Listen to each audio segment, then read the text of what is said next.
was the first man to amass a double-digit winning streak in the shark-infested lightweight waters in the UFC. The former interim champion, El Cucuy, Tony Ferguson, back on the proving ground here today. Tony Ferguson was able to navigate the toughest division in the UFC. He's one of the most diverse, nasty strikers the UFC has ever seen.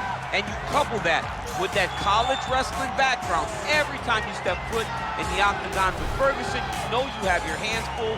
One of the most exciting fighters the UFC has ever seen. He is an 8-point striker, outstanding submission game, has a lot of good chokes in his arsenal. He'll lean on that Doss choke, has a pretty good triangle as well. Watch that no single. I'm telling you, Tony Ferguson ready to prove yet again that he is one of, if not the best lightweight on planet Earth.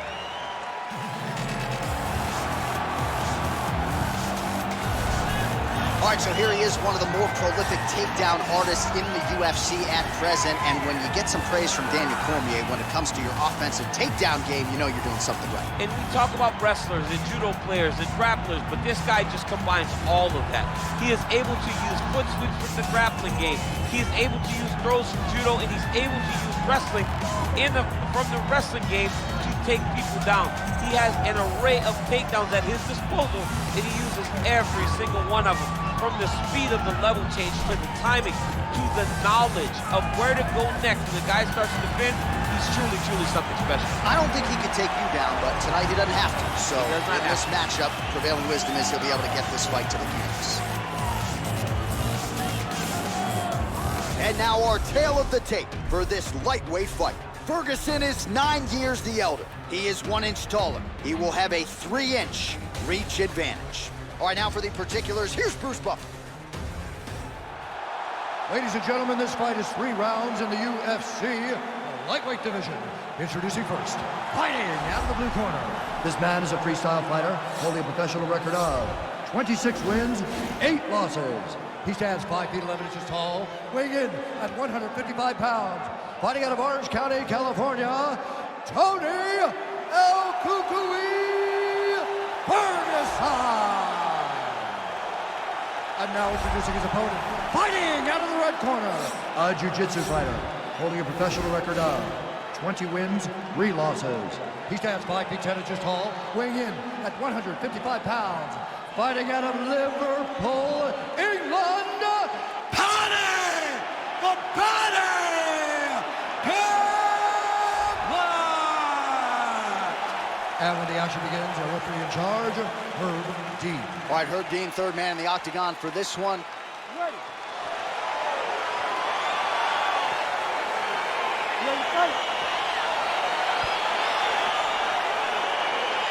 All right, folks, fasten your seatbelts. This could end up being a very technical, very entertaining fight. I'm surprised they didn't bring out the gis for this one, Chad. I mean, you would have thought as a jiu-jitsu watcher that you would see these two competitors at a jiu-jitsu competition.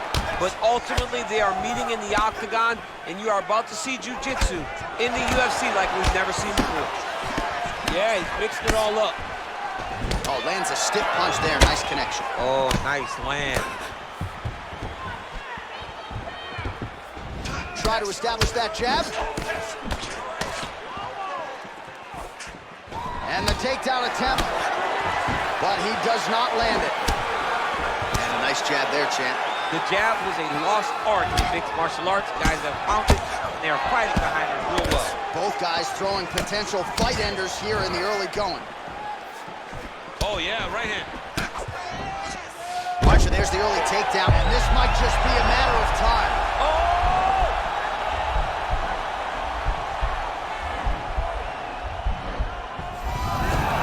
Somehow stays in the fight. All right, full guard here, DC. What does he need to do to improve position? Well, he's got to start to build his posture, get some damage off, move to half guard, which in turn leads to more opportunities for advancement. But if you're on the bottom, you got to anticipate those movements the moment he tries to move to the next position. You build a shield, get back to your feet, or dig an underhook to try to get a reversal or a sweep. Good movement by him here, transitioning very well on the ground tonight. Step for step, he's staying with his opponent in every transition. Well, there are few things more fun to watch in mixed martial arts than these type of transitions and scrambles on the ground. High-level grappling can really be entertaining.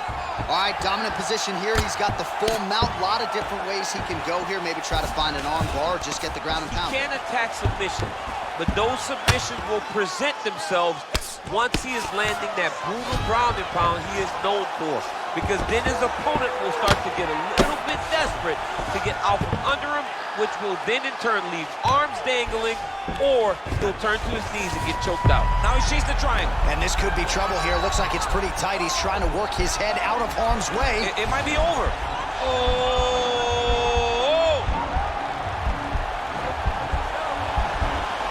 Well, he's got one hand in, one hand out. Now what you're looking for defensively. And this might just be a matter of time. Not tapping out tonight. Side control now, and certainly I would think more offensive options for the bottom fighter than in the half guard. Absolutely more offensive options, because now you can just start to get away. You can just go to a wrestler stand-up. Get to your knees, post your hands, don't allow him to get his hooks in, right? Really be aware of the hooks. But get to your hands, stand up, fight the hands, break away and escape. But it's so much more free-flowing than a half guard in the side control, because all you need to do is just get the opponent's body up, because his legs are just free to move. His legs are not controlling anything. His legs are just free, so you have more freedom to use yours. All right, side control now. Oh, man, this ground and pound is good. Probably my favorite striking realm in MMA, and he's as good as it gets. The problem is his opponent is not controlling his posture. He's allowing his opponent to get up, and when he does, he creates distance and space to land these beautiful ground and pound combinations.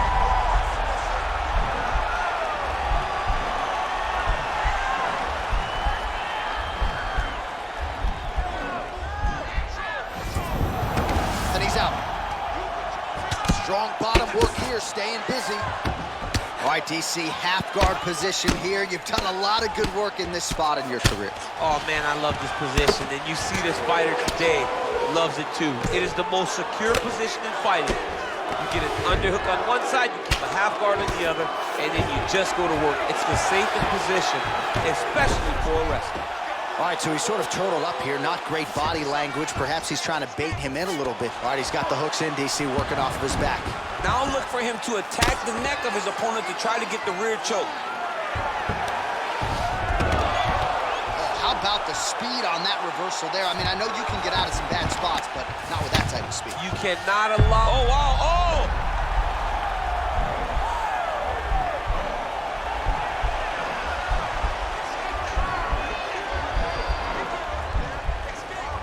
Oh, nice.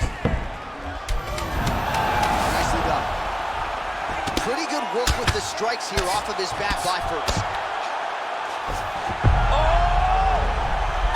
Oh, and there's the horn at the end of the round. So the fighter was really caught in a submission there just as the horn sounded. Safe to say he was saved by the bell there. So back to the stools they go. 60 seconds to recover here. We're going to fight on, ladies and gentlemen. Another round coming up.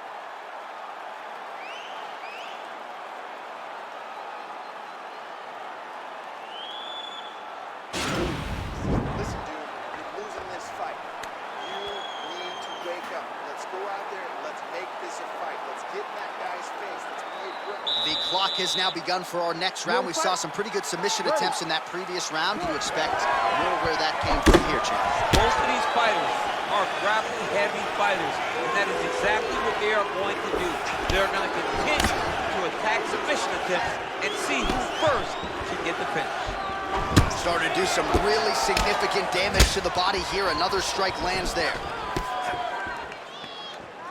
Ooh, what a punch. Look at him working at trying to shut the liver down. Oh! Outstanding output on both sides. Oh, nice elbow. Look at the whip action that comes from him throwing that kick. Man, is he timing his shots well here tonight, DC. It's hard to recall him being this accurate in the past. I mean, he is so sharp. And not only is he accurate, he's also keeping very busy. Big punch lands through the middle. Over and over, he's landing these big body kicks. All right, he gets the takedown here, DC. We'll see what he can do in this advantage. Oh, you gotta watch him attacking submissions. He throws the legs up to try to get a triangle choke here.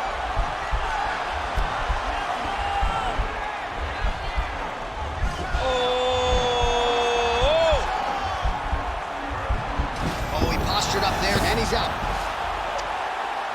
Oh, nice job here staying busy off of his back. Nice offense from the block. Tags him with the left.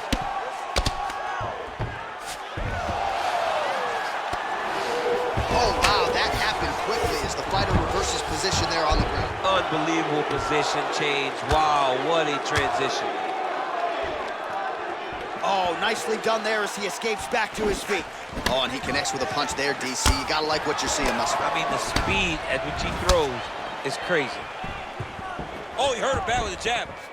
Oh, nice offering there by Tony Ferguson. We'll see if he can follow it up here, champ. I mean, he usually does. He does not let guys off the hook. Tony Ferguson is a guy that has a killer's mindset, and when he gets you hurt, he's looking to finish. Throwing that jab now again. The fighter evades. Oh!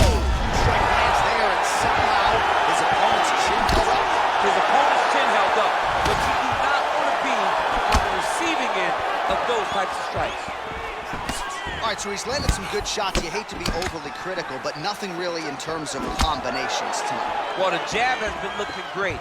How about jab, jab, right hand? Right. Because eventually you're going to have to put something on your opponent that's going to really make him pause. I believe the jab is working so well, if he drops a big right hand afterwards, he may be able to finish his fight. Well, that left hand has been there at times, not on that attempt. Oh, man, this is one thing you do not want to get kicked in the head in MMA. You cannot take too many of those head kicks, but this guy gets his leg up there so fast, sometimes you don't see it coming. Oh, single collar tie here. Timing his shots nicely here, champ. He's doing a great job of mixing everything up and using a lot of diverse strikes. Oh, a little single collar tie there. Ferguson's head kick is... his head's still attached to his body. The last time I saw an uppercut like that, it was Overeem versus Ngannou, and you know they still haven't found Alistair Overeem's head. Well, his corner was pretty urgent after round one. A little bit lackluster there in that opening round. He has certainly picked up the pace here. Oh, he's had a huge strike right there. I'm not sure how many more of these his opponent can take. Massive shot that he landed. Great job. Tried to go to the body, but unable to connect. Big punch lands. Ooh.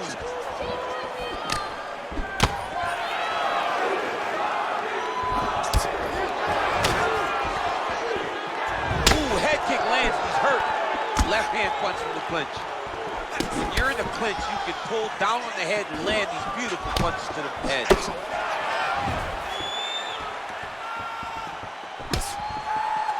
Just misses with a left hook there. Oh! Oh! Back with that offering, DC. He is hurt. What a beautiful uppercut. It landed beautifully. Perfect placement on that shot. Ferguson's got his arm under the chin, going for a guillotine now.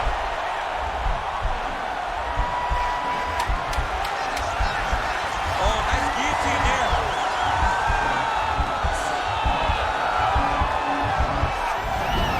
Now he's okay. Now he can escape. All right, let's get you a replay from that previous round. It was the big knockdown courtesy of that kick that nearly closed the show for good. It almost closed the show, but nothing's more discouraging than when you get somebody hurt that bad and you don't shut the door. He has to go back to work now knowing that he's got about as tough a guy as he's ever had in front of him in the octagon tonight. This is the last round. You've got to use your jiu-jitsu. Jiu-jitsu's the got. You ready to fight? Ready. Third round underway. Well, he hasn't really showed any signs of slowing down tonight. He continues to connect on a high volume of strikes here. And he connects there with a punch, so pretty good striking display by him thus far. He throws everything so straight and so accurate. Really timing his shots nicely. Good tempo, very accurate. huge strike lands there. Somehow, his opponent stayed up there. I mean, he's still on his feet, but he's not up by much. Oh, and he escapes up to his feet. Very nice. Liver kick, if you take those kicks, it's going to shut your body off.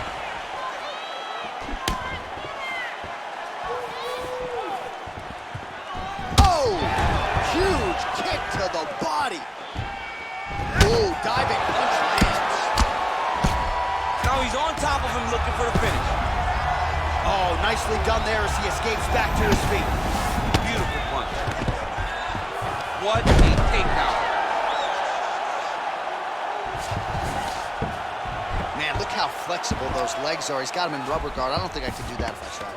I mean, John, don't sell yourself short. You just might be able to do it. But if you do, John, you're doing it with the idea that you're slowing everything down as a defensive fighter. There are submissions, right? There are submissions, but they're very rare submissions that we don't see used very often in the UFC. Close guard. All right, rubber guard for him now, DC. We haven't seen you lean on this in the octagon. No, I can't get those legs up there. Come on, man, look at these tree trunks. They don't go up around nobody's shoulders. I like to keep my feet on the ground, and I like to grind.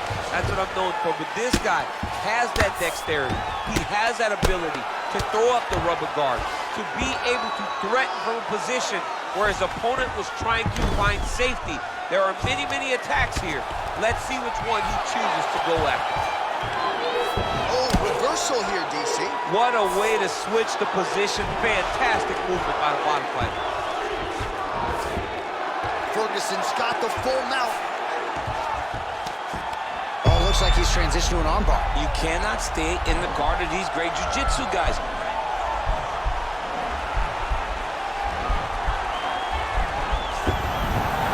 Oh, man, that was slick. Well, this is some serious pressure from the top by Ferguson.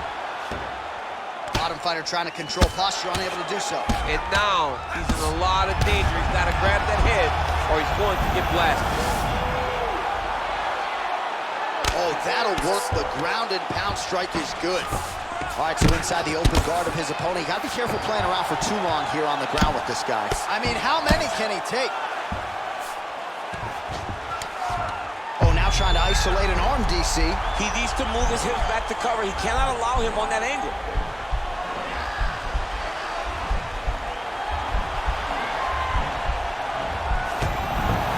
And he's out.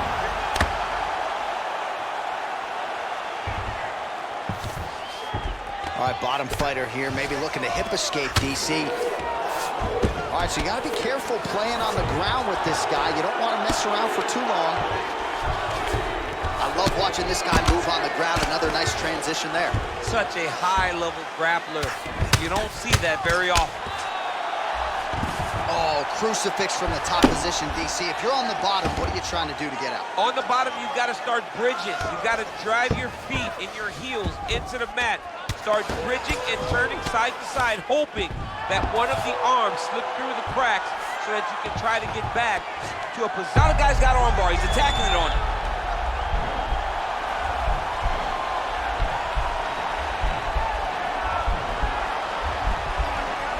And attacking armbar.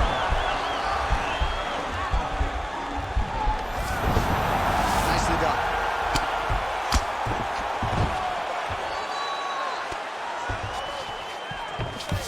All right, good movement by him here on the ground. He really is a master of these transitions. He is a master of movement on the ground. You never know where he's going to be. Oh, nice job to reverse position on the ground. It was bad, but now it's not so bad. What a fantastic sweep.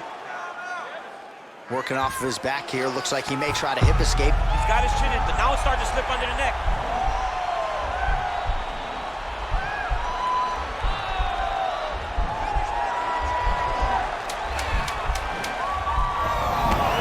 And he's out. Ferguson's lower jaw now starting to show signs of swelling. What a fight. All right, so the fight goes the distance. Both guys had their moments, but there was a striking advantage, albeit slight, and perhaps that'll be enough for him to get his hand raised tonight. It should be enough. I mean, when you watch the fight, you understand that you are watching two of the best mixed martial artists in the world. But it did look like he did just enough to earn a competitive decision. The official decision is in. Here's Bruce Buffer. The judges' scorecards for decision. For the winner by split decision, Tony Ferguson! Wow, so there he is, your winner by the narrowest of margins. Only 3 scorecards in the world matter. 2 of them thought he won. I mean, you could tell that he wasn't sure he had got enough done to win the fight. He gets the decision. It was a very close fight, and it's well earned.